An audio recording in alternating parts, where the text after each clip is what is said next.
Entonces, hoy me voy a enfocar básicamente en el tema de, de desarrollo de aplicaciones descentralizadas, ¿no? Entonces, vamos a hablar un poco. Pues el concepto inicial es que cuando desarrollamos aplicaciones descentralizadas, el procesamiento, el proceso de la información debe suceder en el blockchain o en el cliente. O sea, se maneja la información o en el blockchain o en el cliente. Eh, y no se debe utilizar, la idea es que no se utilicen servidores centralizados, ¿no? O reducirlo al mínimo. Esto lo vamos a desarrollar más, pero la idea es eso. La idea es que se haga un pedazo en la aplicación que está en el browser, en el navegador, y el navegador habla con el blockchain. El blockchain hace algún procesamiento, hace algunas funciones y devuelve información a la aplicación. La idea no es que haya nada intermedio. Bajo ese concepto se, se entiende que es una aplicación descentralizada. Cualquier trade-off, cualquier cambio que se haga y que se anexe alguno aparte, pues ya se pierde un poquito la descentralización, ¿no? Y no es lo ideal. Entonces, esta es la arquitectura básica de una aplicación de blockchain. En la parte de más arriba, en el cliente, se puede hacer en Angular, se utiliza o en React, se utiliza HTML5, Web3, también puede ser a través de aplicaciones móviles. Pero ese es el layer más externo. Después vienen los smart contracts, que es como realmente se procesa, se hace una interfaz, estoy usando la palabra en español, se hace una interfaz entre la aplicación web y el blockchain. Es decir, el smart contract va digamos, a guiar qué información se guarda en el blockchain y qué tipo de información se envía al cliente. Y también puede haber un layer de almacenamiento, pues, almacenamiento descentralizado, y abajo de todo, al final, todo va y viene del blockchain. Esta es la arquitectura más básica de todas. Nosotros vamos a expandirnos un poco en todo lo que es Angular, React, cuál es el rol de HTML5, pues, un poco también en las aplicaciones móviles, aunque no le voy a dar mucha fuerza a aplicaciones móviles en este curso porque no tengo cómo demostrarlas, pero el efecto es el mismo. Pues el front-end es la aplicación móvil en vez de la aplicación web. O sea, en vez de hacer una aplicación en el browser, pues es una aplicación móvil directamente desde un dispositivo móvil. Entonces vamos a entrar un poco. La arquitectura básica. Pues la arquitectura básica, pues, a diferencia de las aplicaciones tradicionales, lo que se llama Web 2, no es cliente-servidor. Es decir, no es una aplicación hablando con un servidor. No se hacen peticiones o se envía o se espera información de un servidor. En nuestro caso, se envían transacciones a un blockchain a través de un nodo de acceso. Hay muchos nodos que son parte del blockchain, entonces uno se conecta a un nodo de esos y se le manda las transacciones. Y esas transacciones tienen que ir firmadas y aprobadas por el cliente. Es decir, que ese proceso pasa en la aplicación web, no pasa en el servidor, no se puede ir a una tercera parte que diga, no se puede poner un password y un usuario, ¿no? Entonces se firma la aplicación en el blockchain, en la aplicación web y se manda al blockchain a través de un nodo, ¿no? Eh, eh, Esas aplicaciones, o sea, el procesamiento de las aplicaciones pasa en el blockchain, ¿no? Y ese código vive en el blockchain y se vive en el formato en que vive son en smart contracts, ¿no? Smart contract no es más que un pedazo de código que está puesto para ser ejecutado en el blockchain. Y la forma en que pasa esto es que la aplicación interactúa con el smart contract, ¿no? Y el smart contract lo que tiene son funciones que son públicas y cualquier persona que tenga acceso al blockchain puede llamar a esas aplicaciones. Si yo tengo, por ejemplo, un contrato inteligente que tenga una función que se llama sumar y que pide que le mande dos valores, A y B, y devuelve la suma de A más B, cualquier persona que tenga acceso a ese blockchain puede buscar, tiene que tener la dirección de mi contrato y dice, mira, agarra el contrato con esta dirección y mándale estos dos valores a la función sumar. Entonces el contrato recibe, cobra el fee por procesamiento, hace la suma y te devuelve el resultado. Y en este proceso, pues, radica una de las principales diferencias con el modelo de Web 2.0. Y es que en 2.0 estaba lo que se reconocían los REST APIs, que son estas interfaces a la cual tú le mandas información, pero en un formato que se llama JSON. Entonces tú le mandas la información, ella la procesa y hace lo que tiene que hacer y te devuelve y lo hace, ese procedimiento va a ser un servidor cerrado, centralizado, y te devuelve el resultado. Los APIs en el blockchain, como es en función de funciones, de procedimientos, se llaman RPCs. Entonces, es una diferencia fundamental el momento que vayas a empezar a echar ese código, ¿no? Te vas a dar cuenta que no estás llamando APIs tradicionales, que le mandas un post, un get, no, simplemente estás llamando RPCs. Y los RPCs lo que hacen es hacer una representación de esas funciones del código. Por eso lo vamos a ver un poquito más adelante, ¿no? Entonces, en general, esta es la arquitectura de la aplicación. Tienes un browser. El browser vive la aplicación en frontend. El frontend requiere que conectes un wallet para poder firmar las transacciones. En este caso, bueno, el más estándar, como vimos ayer, es MetaMask, pero hay otros como Wallet Connect. Y de otros blockchains tienen otros como Phantom de Solana. En el caso como Polygon y Ethereum utilizan, se puede utilizar a través de Wallet Connect y MetaMask. Entonces, una vez que esa aplicación se conecta al frontend, y el frontend se puede hacer en HTML, en JavaScript, en CSS, se conecta a un proveedor de nodos. Como vimos, pues hay muchos proveedores de nodos como Infura, QuickNode, Alchemy, pero uno mismo podría hacer un nodo, uno podría montar su propio nodo y empezar a procesar transacciones. Por supuesto, sería como complicado, ¿no? Pero técnicamente es posible. Entonces, a través del nodo conectas a los smart contracts que se pueden programar en Solidity, en Viper, en Rust. Y ese smart contract es como ese gateway a los blockchains. Ethereum, Polygon, Solana. Entonces, ese es todos los pasos que una transacción tiene que pasar para poder procesar para poder considerarse una aplicación web 3.0. El tema de aquí es la descentralización. Ese smart contract está representado, está distribuido entre todos los nodos. No hay un servidor puntual donde viva, ¿no? Entonces, un nodo te da acceso a eso y después los nodos secundarios y primarios se encargan de hacer broadcast de todo lo que pasa, de todo el estado del blockchain. Cada vez que nosotros escribimos algo, cambiamos algo en el blockchain, se dice que se cambia el estado del blockchain. Entonces, cada vez que hay un cambio en el estado del blockchain, los nodos y toda la red de nodos, a través del consenso y todo eso, se encarga de hacer broadcast, de transmitir a todos esos cambios. De modo tal de que no hay un servidor puntual. Y el cliente en la aplicación está en el browser. Pues. Cada instancia está en cada browser. Cada vez que una persona se conecta a la página web y abre, crea una instancia de esa aplicación. No está utilizando una aplicación alojada en un servidor.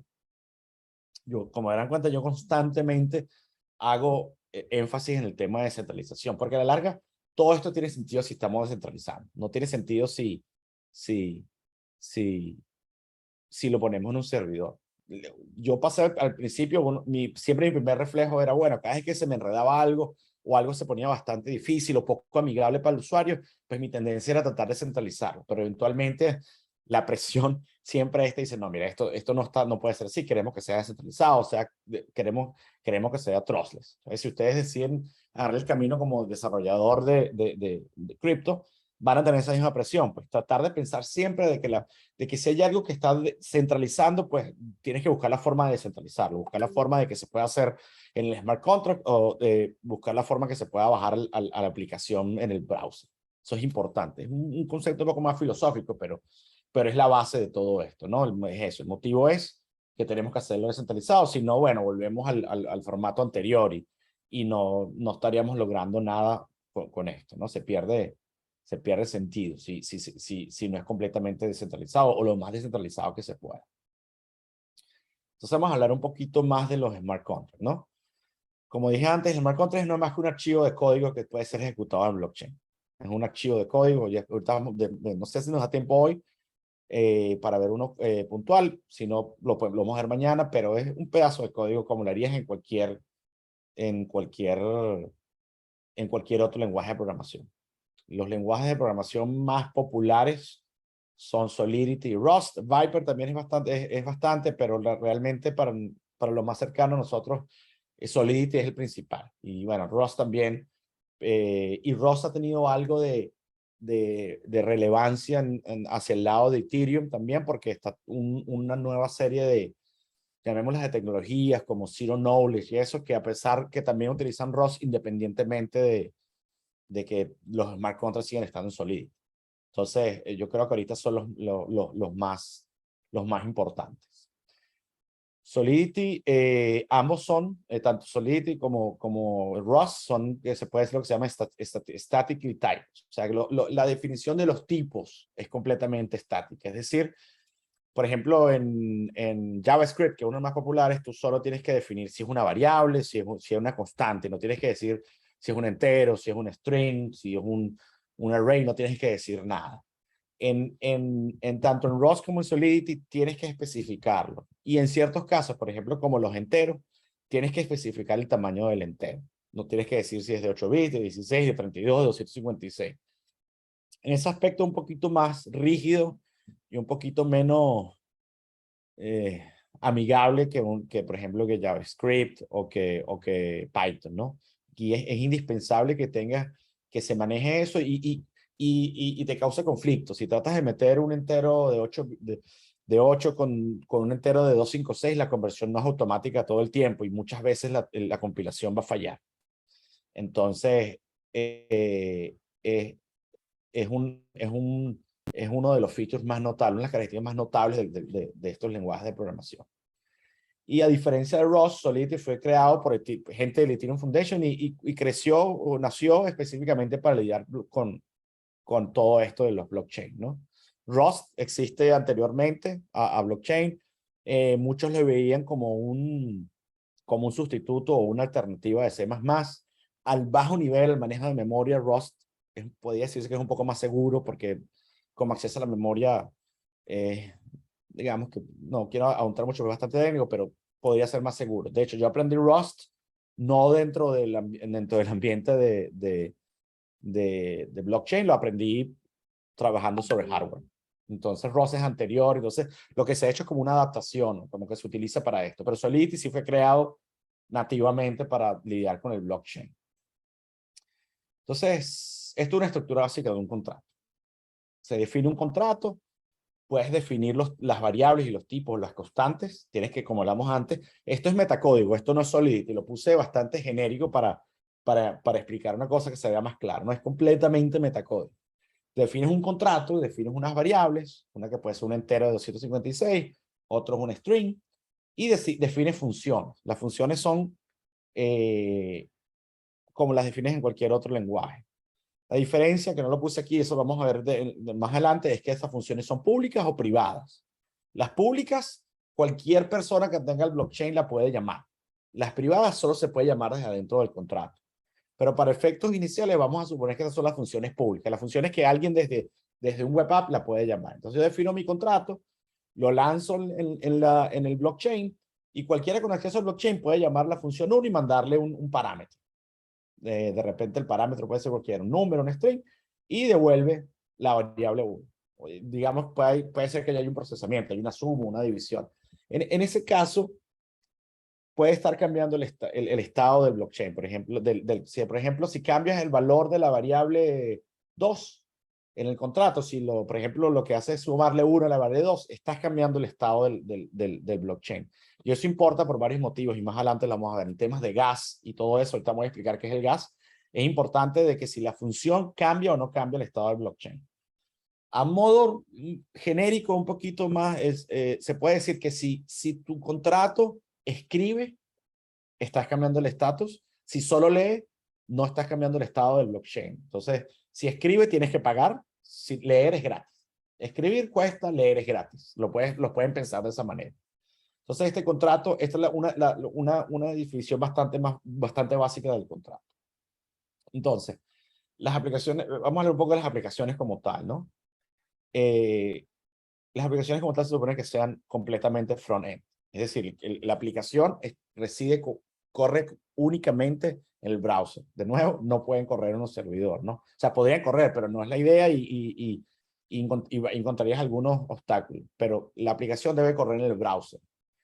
Y también, eso implica también que no debería haber nada de intermedio, ¿no? Que conectes la aplicación a un servidor y el servidor es el que se conecta al blockchain. También como que defeat the purpose, como que no es la idea, ¿no?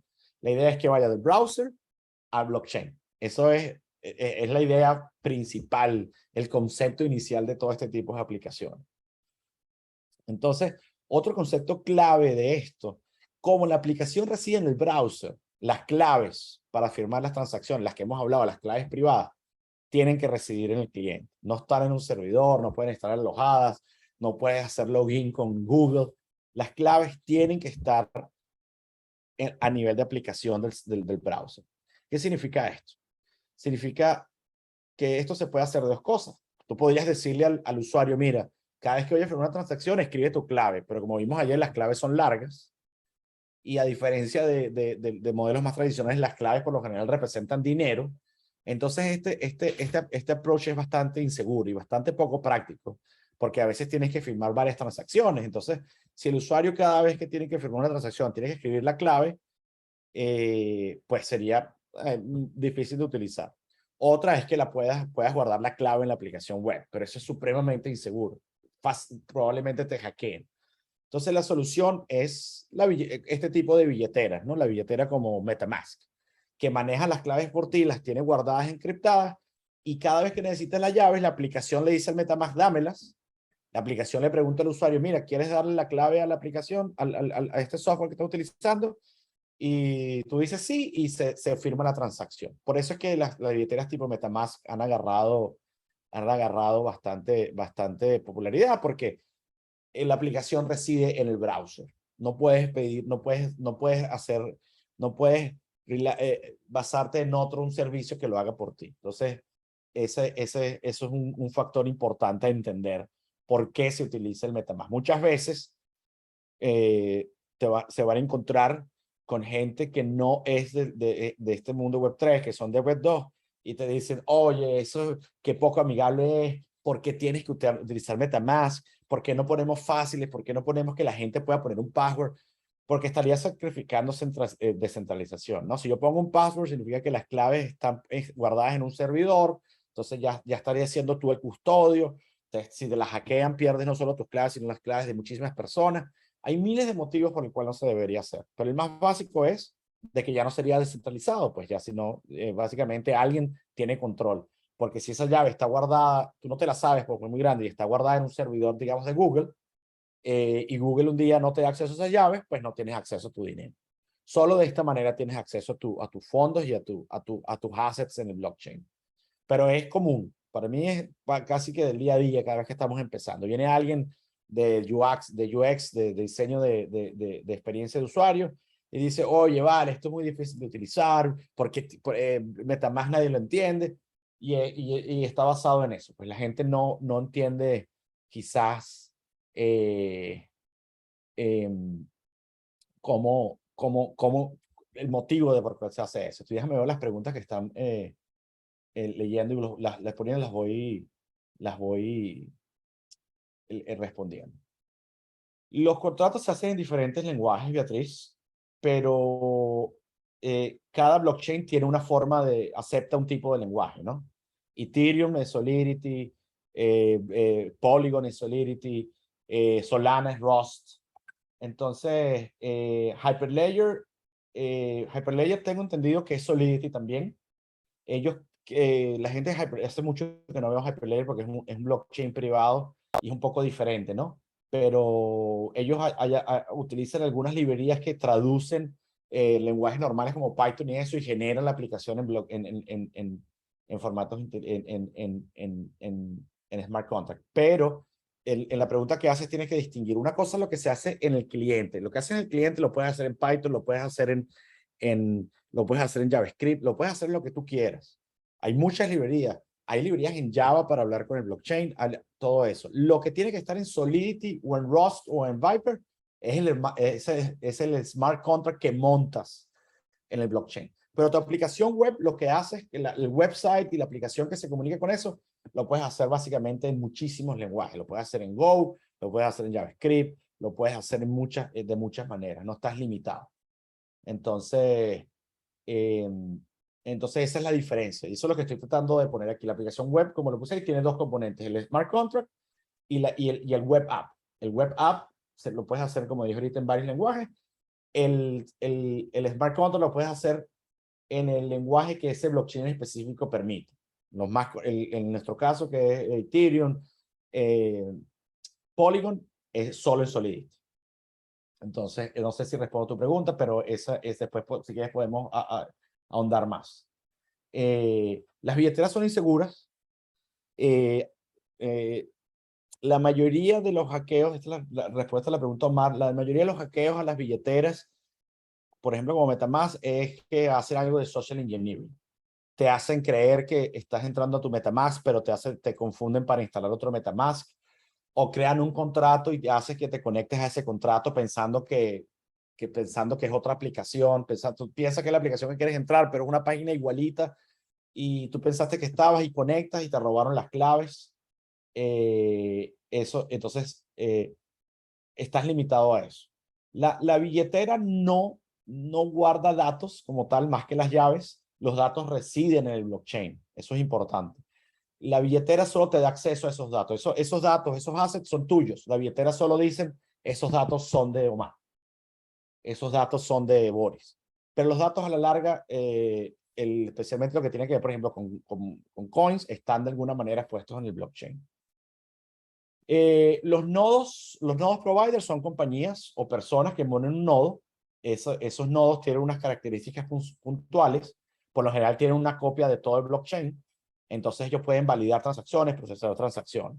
Hay muchísimos nodos. De eso se trata el blockchain. No es completamente distribuido.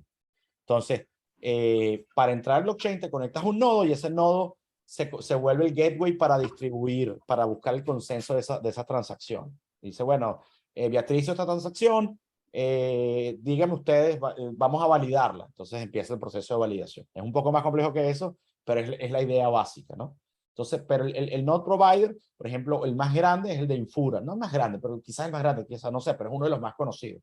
Cuando tú instalas MetaMask, estás conectado por defecto a la red Ethereum por un nodo de Infura, pero no tienes por qué hacerlo. De hecho, hay redes que no manejan Infura. Por ejemplo, Harmony tenía muchísimos validadores y muchísimas formas de entrar a los nodos. Entonces, pero no es algo que lo que tú te tienes que preocupar de montar. Puedes montarte uno si quieres volverte validador, ese tipo de cosas, pero tú personalmente solo tienes que buscar uno de confianza, dependiendo del blockchain. Pero Gracias. Gracias por contestar. Pero entonces Polygon podría ser uno, o LangChain, o esos no son nodos. Polygon tiene nodos. Polygon tiene muchos nodos. Son blockchain, la idea es que tenga la mayor cantidad de nodos. Muchísimos nodos. Entonces, Polygon tiene proveedores de nodos de Polygon. Polygon es un layer 2, entonces tiene ciertas características, pero es el mismo concepto. Hay un nodo en el que tú te puedes conectar. Hay muchos nodos en el cual te puedes conectar a la red de Polygon. No solo uno. ¿Es como si fuera un blockchain as a service? No, es como si fuera tu punto de acceso al blockchain. Te conectas a un nodo y le dices al nodo, mira, esta es la transacción que quiero hacer, por favor, haz lo que tienes que hacer para que se distribuya en el blockchain. Es como tu punto de acceso.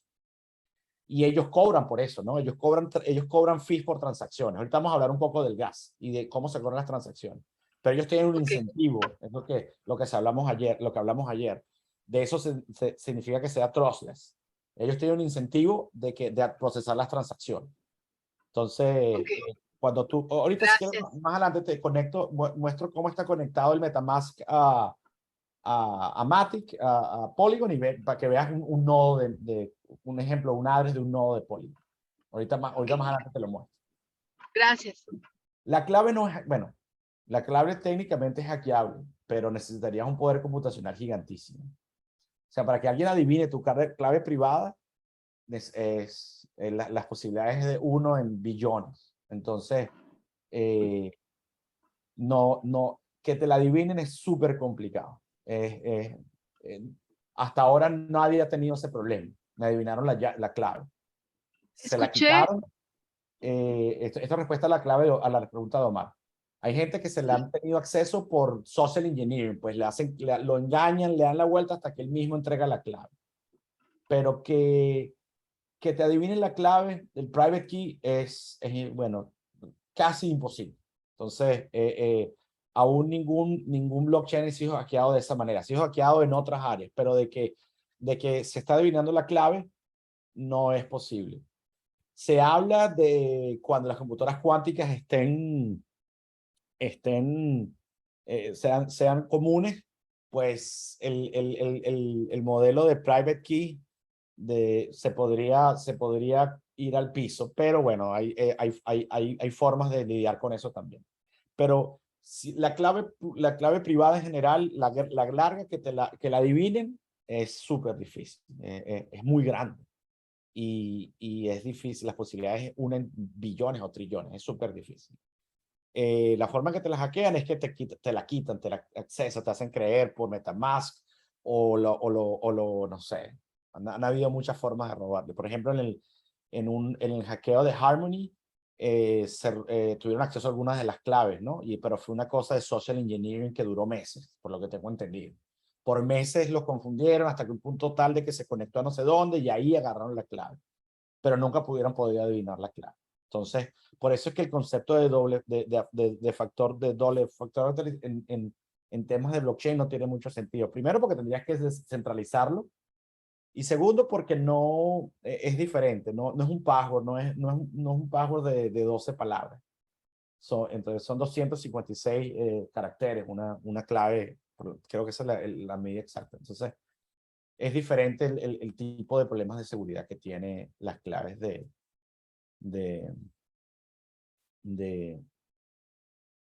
para poder calcular que se pueden, por lo cual se puede llevar la dirección del blockchain.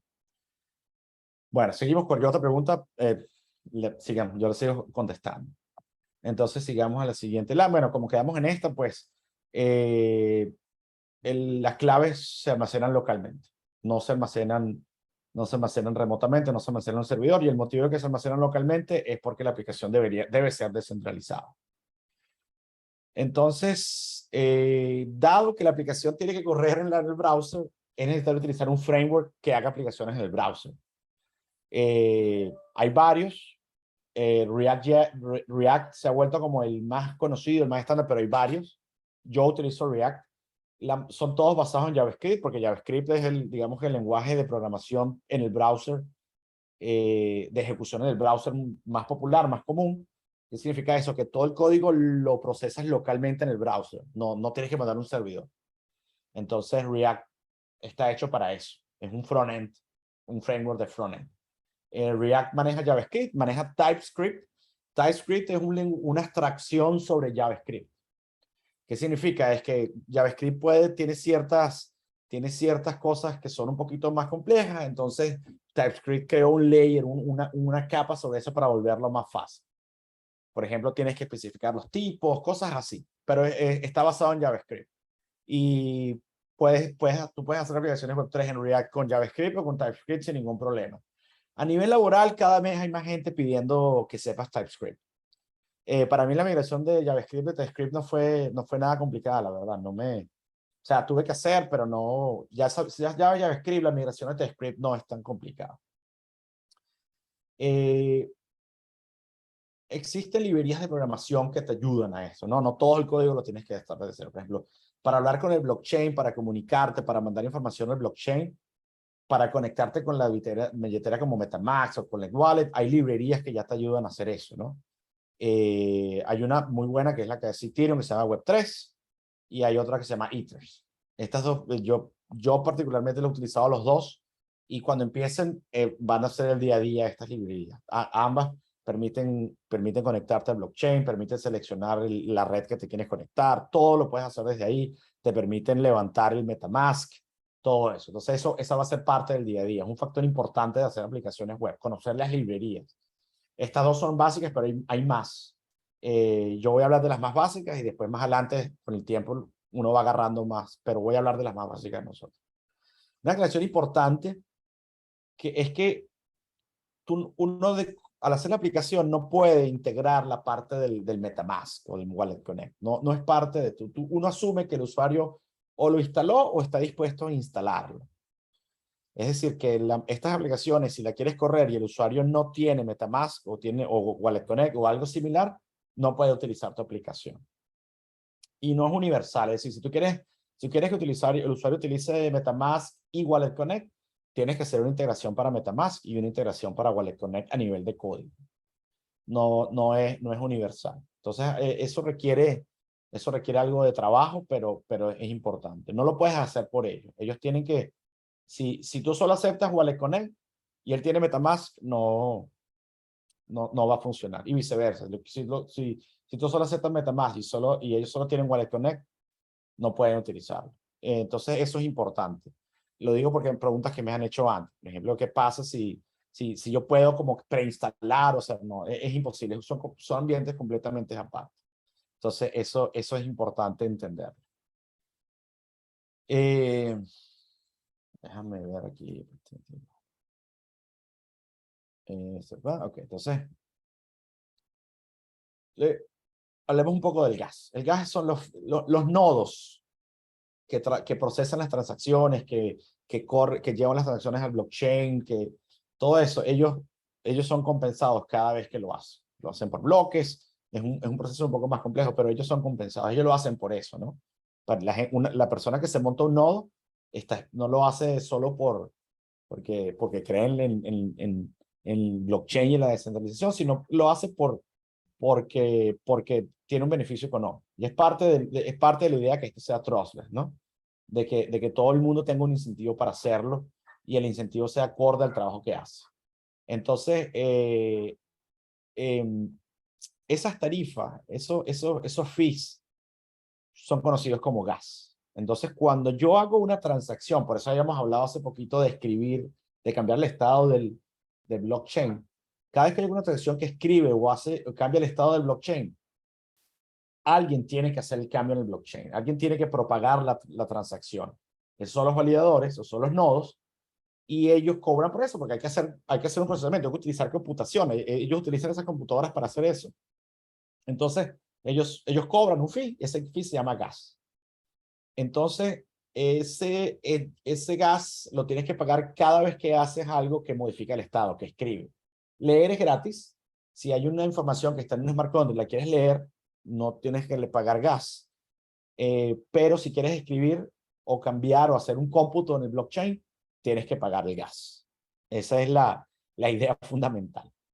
Ese gas no es fijo, es calculado dinámicamente en una serie de factores, pero uno, por ejemplo, el relevante es el tráfico de la demanda que tiene la red.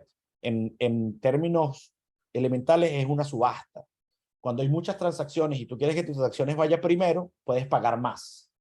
Entonces el nodo tiene el incentivo oye, yo voy a agarrar esta porque me está pagando más. Eso pasa completamente en el backend, no es algo en lo que uno se tenga que preocupar, pero lo que les afecta a ustedes desde el punto de vista del desarrollo es que a veces una transacción va a ser más cara, a veces una transacción va a ser más barata. Sí, el gas lo paga, y ahorita voy a ahondar en eso, el gas lo paga la persona, el usuario. Entonces ahí lo dice el tercer punto, ¿no?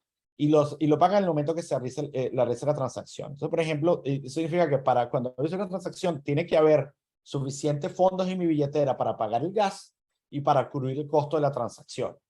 Por ejemplo, si yo quiero hacer un mint de un NFT y ese mint cuesta, no sé, 10 Matic, tengo que tener suficiente dinero para pagar los 10 Matic y para pagar el gas de la transacción. En redes como Matic el gas tiende a ser bastante bajo. En Ethereum puede llegar a ser alto, pero tiene que estar ahí. No lo puede pagar alguien por ti.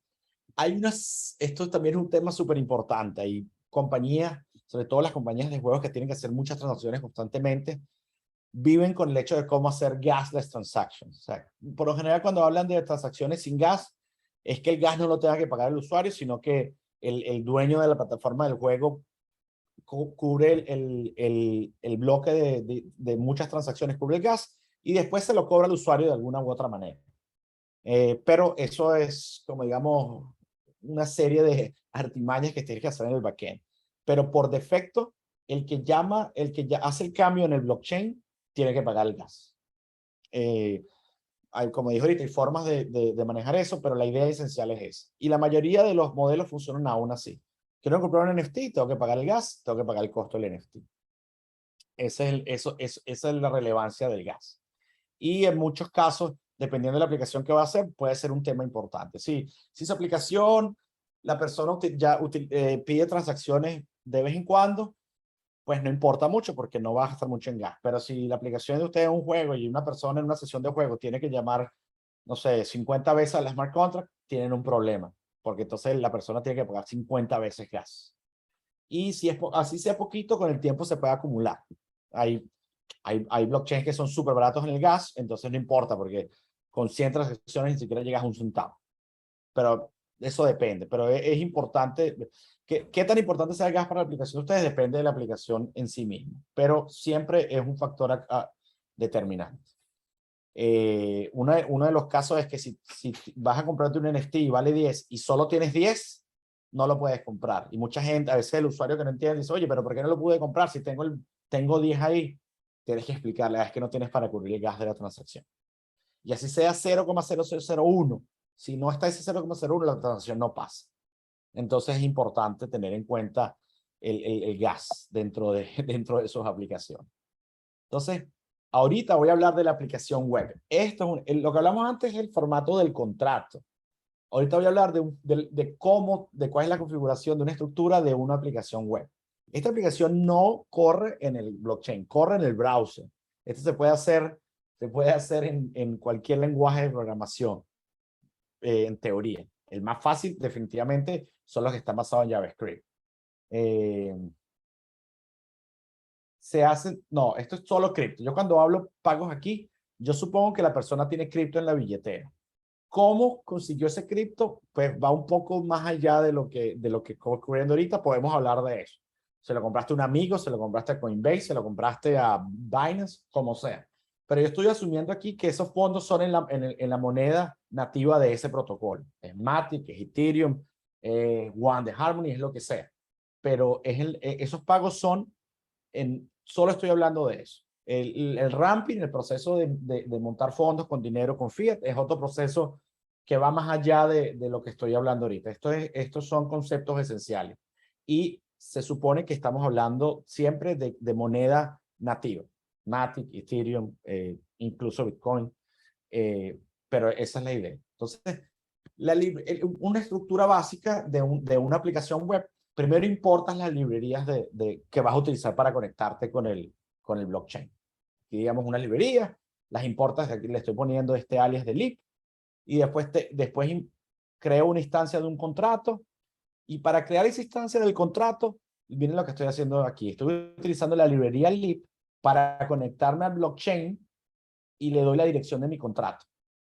Entonces, estas librerías se van a conectar al nodo, van a buscar esa dirección de contrato, van a traer el contrato, lo van a decodificar y van a extraer las funciones.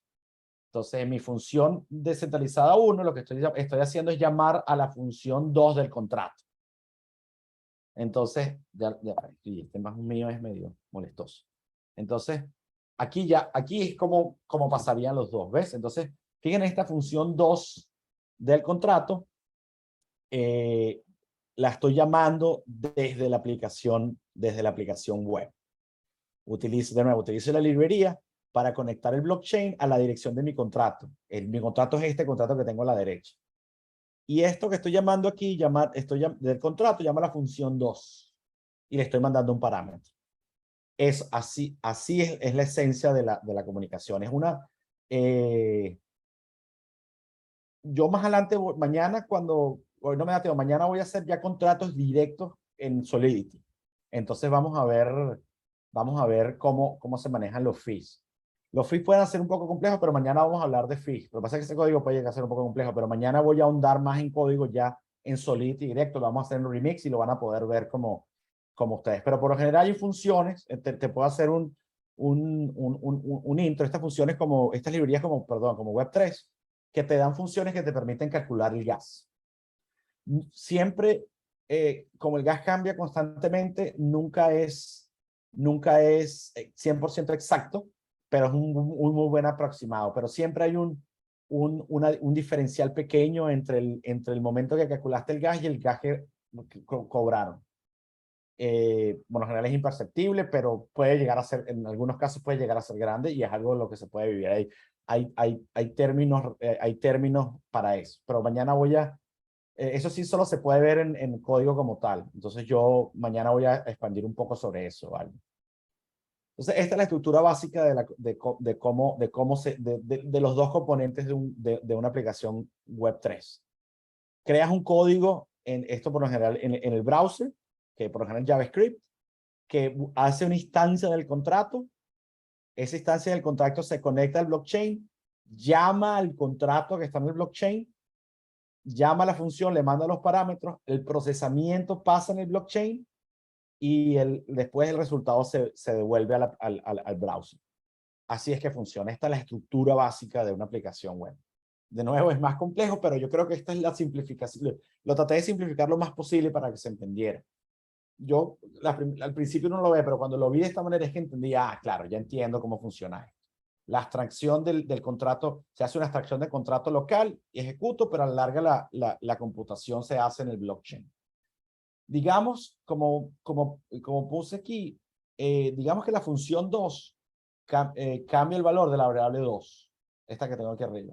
Como está cambiando el valor, esta transacción paga gas. Yo para hacer esto tengo que pagar gas, porque estoy cambiando el valor de variable.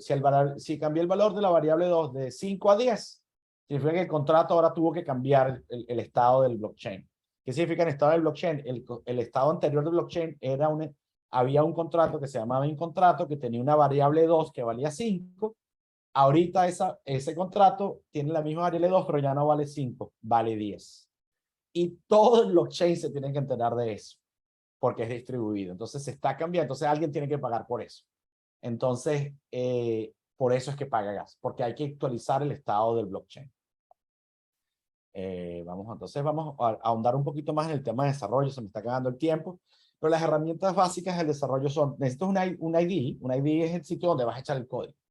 Puede ser el TextPad, puedes echarlo en código, o puedes utilizar una herramienta como VS Code, que te ayuda a manejar la sintaxis, te corrige errores, te crea un terminal ahí mismo para ejecutar el código, y entonces te hace la vida más fácil. Pero podrías hacerlo en TextPad. A la larga es instrucciones de código en un archivo de texto.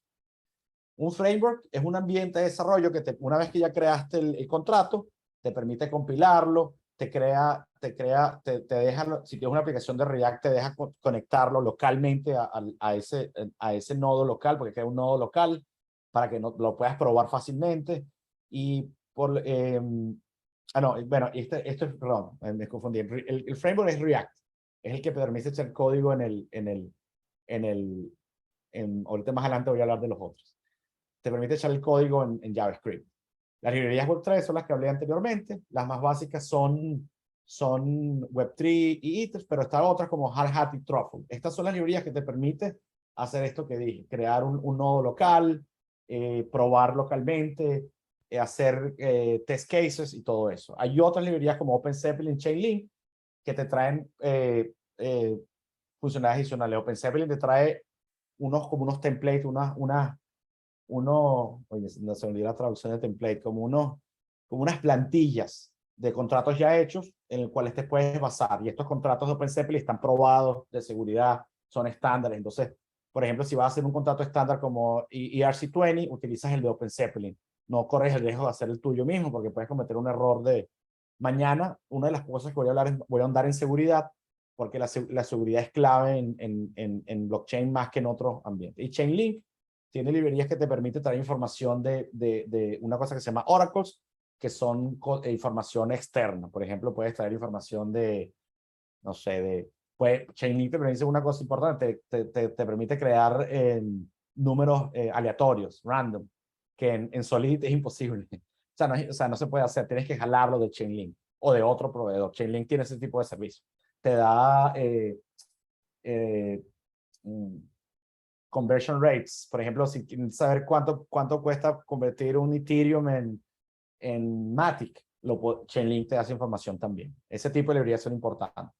Y Remix, que lo vamos a utilizar mañana, es un ambiente de desarrollo que es en línea, como que te centraliza, te crea un bloque de todo eso que puse arriba. Es una IDE, tiene el framework de desarrollo, tiene las librerías para que puedas hacerlo fácilmente. El Remix se puede utilizar para cosas en producción, pero se utiliza bastante para aprender. Es una muy buena herramienta para aprender. E incluso lanzar los primeros contratos es súper fácil.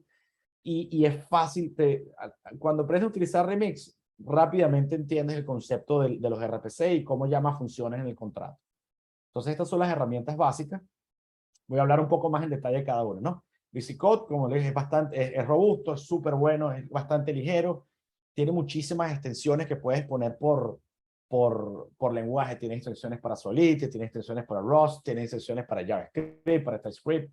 Tiene extensiones específicas para React. Eso significa que a medida que va echando el código, te ayuda a cometer menos errores y te dice cuando hay variables que no estás utilizando, si el formato, si las líneas son muy largas, si la documentación, los comentarios no están correctos, te ayuda a hacer mejor código. Entonces, yo utilizo, no es la única opción, pero yo utilizo bastante VS Code, es gratis además. Entonces lo puedes bajar y utilizarlo cuando quieras. Eso lo hace Microsoft, pero corre en cualquier plataforma y es gratis completamente y siempre va a ser gratis por lo que tengo entendido. Y además tiene un terminal integrado, o sea, no tienes que abrir el terminal, sino que puedes correr tu aplicación desde ahí. Es súper conveniente. Yo recomiendo bastante el VS Code, pero si tienen otra preferencia, es completamente válido. React, hay otros, pero React se ha visto como el estándar de facto. Yo particularmente utilizo React. Está basado en Node. Eso es importante porque para instalar estas librerías, Node tiene lo que se llama el manejador de paquetes si empiezan a desarrollar en esto, se va a volver su día a día, manejar paquetes, ¿no? Por ejemplo, para instalar estas librerías, Web3, Hardhat, Truffle y todo eso, se utiliza el manejador de paquetes. Puede ser NPM, que se llama Node Packet Management, o Yarn. Entonces, básicamente uno dice NPM y el nombre del paquete y lo instala y te lo pone directamente en el React. Es súper conveniente y súper práctico. Eso tiene otras consideraciones que después les voy a hablar en el tema de seguridad, y es que pues a veces tú no sabes si instalas una extensión que no es confiable, puedes estar metiendo un código que no sea muy bueno en tu aplicación, pero eso lo vamos a ver después. Pero React maneja NPMs y Yarn, o sea, es bastante conveniente en ese respecto. Tiene además, React tiene como framework de programación, tiene una serie de funciones avanzadas que te deja hacer páginas más dinámicas, páginas más eficientes y todo eso. Es un buen skill para tener, especialmente en estos días. Y últimamente, realmente tiene una gran cantidad de documentación, muchísimos issues reportados en GitHub, Stack Overflow. La posibilidad de que te encuentres con algo, que te bloquees en algo y no lo encuentres ya sea en GitHub o en Stack Overflow, es bastante baja. Por lo general, si estás trancado, a alguien ya le pasó. Y eso es una gran ventaja de trabajar en un framework como React. Pues tienes documentación, tienes soporte y no te vas a quedar trancado por mucho tiempo. Entonces, de las librerías, quería hablar un poco de OpenZeppelin. OpenZeppelin tiene oye, ese tiene un error, no es RX, es ERC.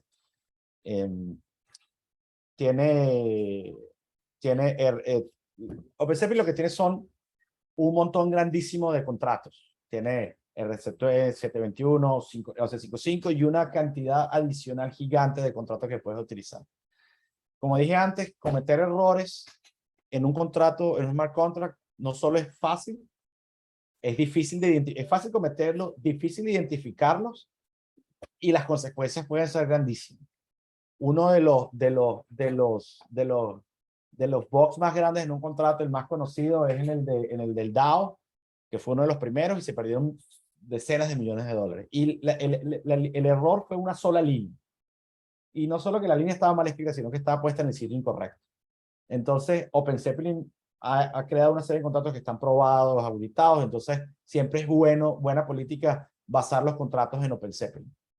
Hay unos que no se van a poder, pero muchísimos lo vas a poder hacer. Entonces, OpenZeppelin es una herramienta vital. Y las otras, las que hemos hecho, Web3 y Ethers, te permiten conectarte al MetaMask, a conectarte al blockchain, cambiar de redes, accesar a testnet, mainnet, te da acceso a unas primitivas que no son básicas en Solidity, por ejemplo, como Big Number, y cosas, te permiten codificar y descodificar smart contracts, son súper útiles. La verdad es que sin desarrollar aplicaciones Web3 sin alguna de estas librerías sería un proceso mucho más largo. Entonces, eso es algo que yo creo que yo mañana voy a hablar un poco de ellas también, las van a ver en acción, pero es una de las cosas que yo empezaría a ver de primero. Después viene Hard Hat y Truffle. Estos son ambientes de desarrollo, se instalan, te crean un blockchain local, entonces puedes compilar, debuguear, desplegar contratos localmente. Es decir, no pagan gas, están en tu propia computadora, son súper rápidos. No es un blockchain como tal, pero digamos que es un blockchain emulado. Entonces, las funcionalidades básicas y no tan básicas las puedes cobrar, las puedes testear. No puedes utilizar test cases como en el mundo tradicional. O sea, puedes probar el código a bastante nivel antes de siquiera ir a testnet. Le vamos a ver un poco por qué es mejor ir primero en Hard Hat o Truffle antes de ir a testnet. Y una vez que ya hayas probado localmente, migrarla, hacer los cambios para pasar a testnet o a mainnet, lo puedes hacer directamente también desde el Hard Hat o desde el Truffle. Es súper sencillo. Y o sea, puedes hacer todo el pipeline desde test hasta mainnet, lo puedes utilizando Hard Hat y Truffle. Yo soy más de Hard Hat, pero Truffle es bastante bueno también. Y se va a volver el día a día. Así que mañana cuando hagamos el código lo voy a hacer en Hard Hat. Voy a hablar un poco de Testnet y Mainnet.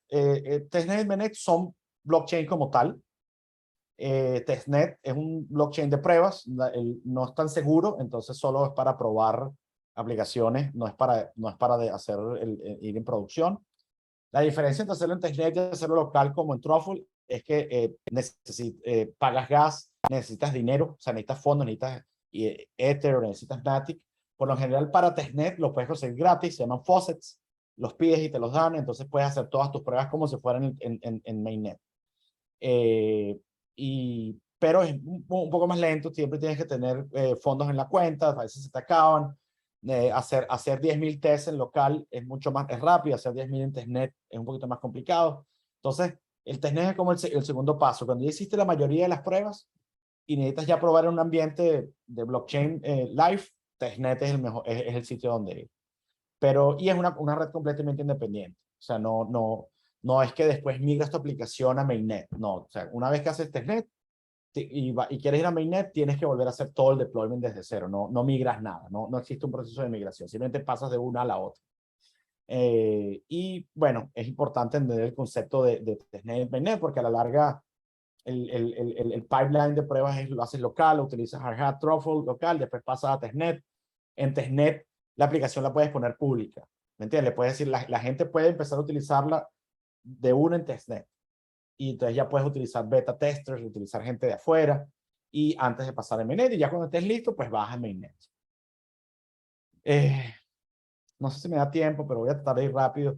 Voy a hablar de los 3 tipos de contratos más comunes. El ERC20 es el más conocido, es el primero que creó los tokens. Cuando hicieron lo de ICO, son los tokens más básicos.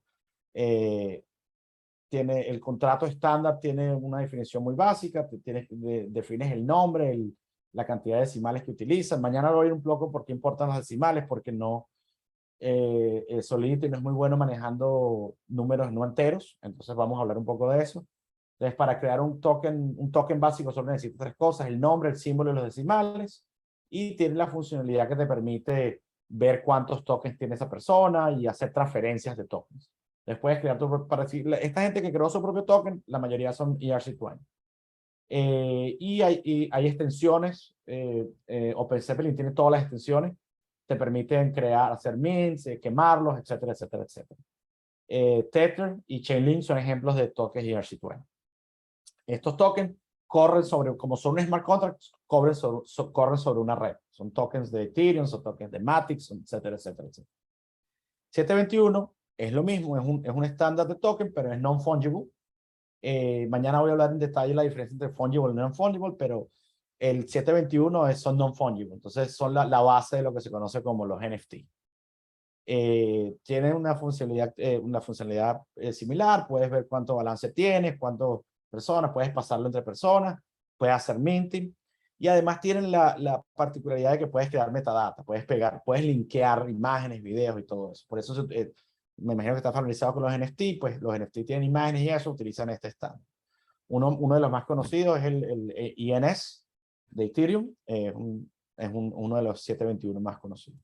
Después vienen los 1155, que son un híbrido que te permiten crear, en el mismo contrato te permiten crear ambos. Entonces tienen las ventajas de que es más eficiente. No tienes que crear diferentes contratos para crear diferentes tipos de tokens. Si quieres pasar de un token a otro, es más fácil porque lo pasa todo dentro del mismo contrato. Eso tiene sus bemoles, pero es una de las ventajas. Es más fácil hacer transacciones en bloque también. Son completamente compatibles con 721 y son los más comunes ahorita para aplicaciones más complejas. Por ejemplo, en lo que es metaverso y juegos, utilizan bastante 1155. Por ejemplo, Adidas sacó sus NFT Metaverse con un 1155 y Six Dragons también sacó, que es un juego, también utiliza sus NFT en 1155. Bueno, eso es todo lo que tengo para hoy. Yo quería expandir un poco más en los tokens. Mañana pues, quizás lo pueda, no sé si me da tiempo todo, pero voy a tratar de cubrir lo más que se pueda.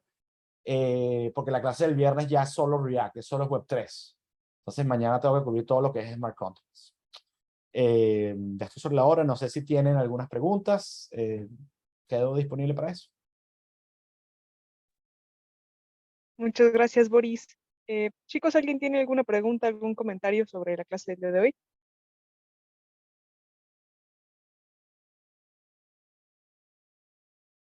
¿Todo bien? Yo, Omar. Boris, entonces comentabas que todo esto es la misma idea, pero también para aplicaciones, ¿verdad?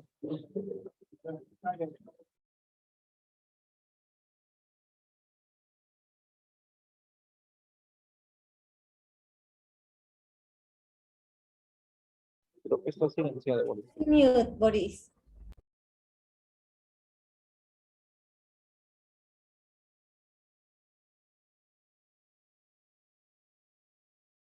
Sigues en mute. Perdón. No estoy claro que entendí la pregunta. Si la entendí bien, es que si la misma idea es hacer aplicaciones.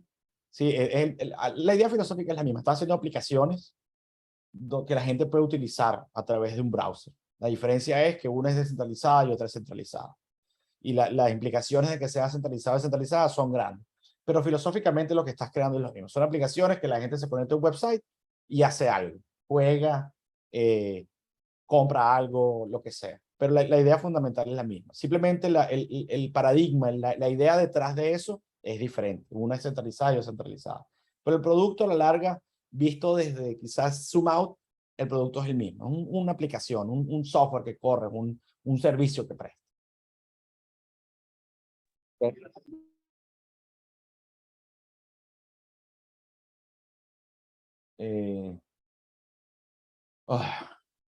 Yo recibo esta pregunta bastante. Hay gente que está tratando de hacer no code de modo tal de que como con bloques te permite crear lo que quieres hacer y el software de ellos lo convierte en un smart contract. Sí se puede. No necesariamente, por lo general el contrato final no es ideal, entonces tienes que hacerle unos cambios en programación. Entonces, si a la larga, creo yo que tarde o temprano vas a necesitar en algún momento alguna ayuda de un programador. Lo bueno es que la gran mayoría de los casos de uso ya existen los contratos hechos. Tú lo que tienes que hacer es configurarlos. La mayoría de las personas que quieren crear un NFT, el contrato de NFT ya lo tiene OpenSecond. Entonces, la cantidad de programación que tengas que contratar o la persona que te vaya a ayudar no tiene que hacer mucho trabajo, sino que hacer una configuración relativamente básica si quieres lanzar un NFT, por ejemplo. Hoy lancé un NFT para un proyecto que lanza en DEFCON en Colombia la próxima semana y me tardó menos de 15 minutos. Quizás menos, no sé, lo subí súper rápido. ¿Por qué? Porque yo he hecho varios y lo que hice fue cambiar las configuraciones. El código ya estaba hecho. No cambié, no eché realmente ningún código. Eso lo voy a hacer mañana. Mañana, una de las cosas que voy a hacer mañana el demo que voy a hacer mañana es cómo lanzar un NFT. Y lo que hago es configurar. El código es un ERC-721 que ya está más que probado, utilizo OpenZeppelin. Pero entonces es difícil. Hay gente que presta el servicio. Hay unos muy buenos para cosas sencillas.